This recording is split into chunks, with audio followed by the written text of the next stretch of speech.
This week on Ikulu Weekly, President William Ruto began the week by welcoming to Kenya His Excellency Prime Minister Anwar Ibrahim of Malaysia, a visit that marked a major step forward in strengthening Kenya-Malaysia relations.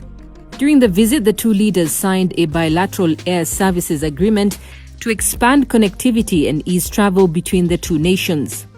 They also witnessed the signing of an MOU on tourism cooperation, a trade promotion agreement between the Kenya National Chamber of Commerce and Industry and its Malaysian counterpart, and a letter of intent establishing collaboration between the cities of Nairobi and Kuala Lumpur in key areas of mutual interest. Midweek, President Ruto traveled to Luanda, Angola for the 7th African Union-European Union Summit and the second session of the Ad Hoc Oversight Committee on AU Institutional Reforms. The summit provided an opportunity to review 25 years of Africa-Europe cooperation, addressing shifting geopolitical priorities, funding gaps, and rising security threats. While in Luanda, President Ruto held a series of high-level engagements with President Emmanuel Macron of France, where they discussed the upcoming Africa-France Summit to be held in Nairobi in May 2026.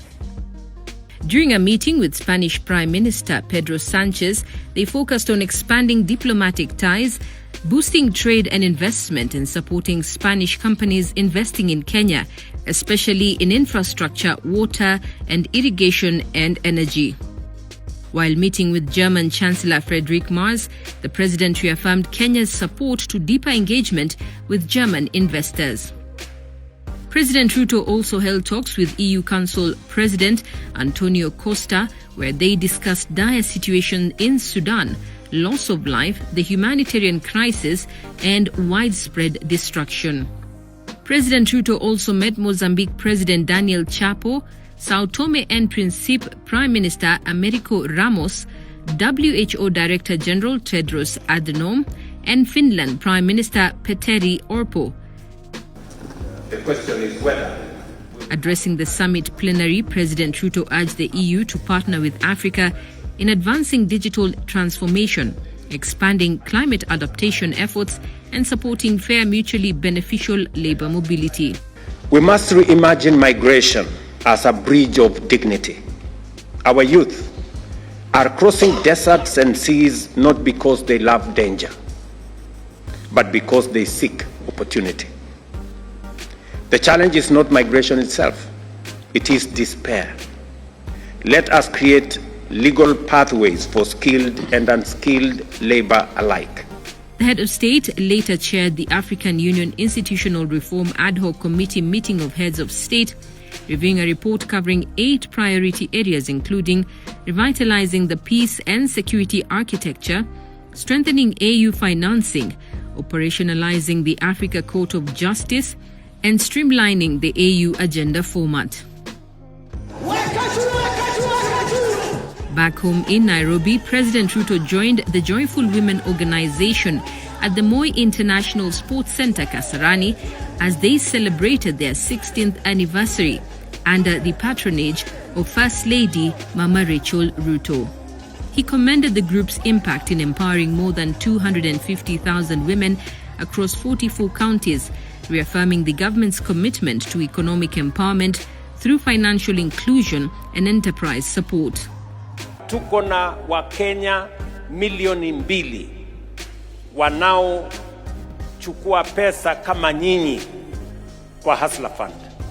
Na mimi nataka niwaeleze kina mama, muko na pesa katika table banking. Ukitaka kuongezea pesa yako, unaweza pia kwenda kwa Hustler Fund. Pale kwa Hustler Fund, character is your collateral. Integrity is your currency. Towards the end of the week, the president hosted a delegation from the China Exim Bank led by Chen Huai and accompanied by Chinese ambassador to Kenya, His Excellency Guyo Haiyan.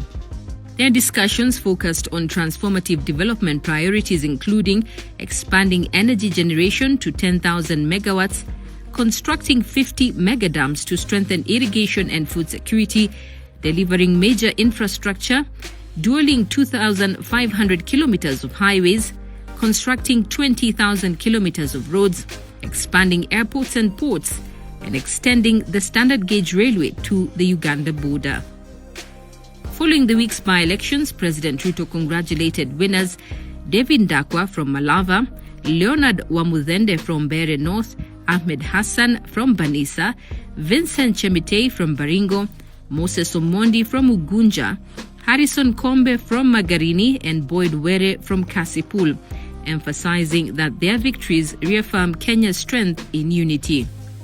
The week culminated with President Ruto breaking ground for two major road projects, the 170-kilometer Rironi-Naivasha-Mau Summit dualing and the 58-kilometer Rironi-Mai Mahiu-Naivasha dualing, opening new development frontiers along a strategic highway serving the southern corridor of the country. The president also launched the tarmacking of 15 kilometers Ngata-Roret-Njoro Road and addressed wananchi and traders at Salga Township in Nakuru County. Kutoka Naivasha mpaka hapa Nakuru, sisi tutajengea nyinyi barabara ya leni 6. Nyinyi mnanielewa? Alafu hii ingine sasa kutoka Nakuru hapo tutaweka viaduct. Wale watu ambao wanapita Nakuru watapita barabara ya gorofa. Wale wengine watapita barabara ya kwenda chini. He later inaugurated the tarmacking of 94 kilometers Gilgil-Mau Summit Road, the second section of the Western Corridor that cuts through the heart of Nakuru city. Once completed, the road will be transformed into a modern dual 6-lane carriageway, easing traffic flow and improving safety. It will further enhance the movement of goods and people along the Western Corridor while stimulating tourism in Nakuru and the wider Rift Valley region. Wewe ukiwa kiongozi wa broad-based, siasa yako imekuwa siasa ya kujenga barabara, kulete usawa katika bima ya afya ya H.E, kuboresha ukulima, kujenga reli mpaka Kampala, kuandika walimu wengi, kupatia ajira vijana na kusaidia wamama na wananchi. Siasa ya ndugu zetu tulifanya kazi na hawa ni siasa ya ukabila, siasa ya chuki, siasa ya kugawanya Kenya. Hii Kenya tumekuwa na viongozi wengi, lakini take it from me, we have never ever had a president like William Samoei Ruto. Kwa ajili Rais Ruto ako na ndoto vile anaweza kutengeneza hii nchi. That's it on Ikulu Weekly. Do join us next week for more.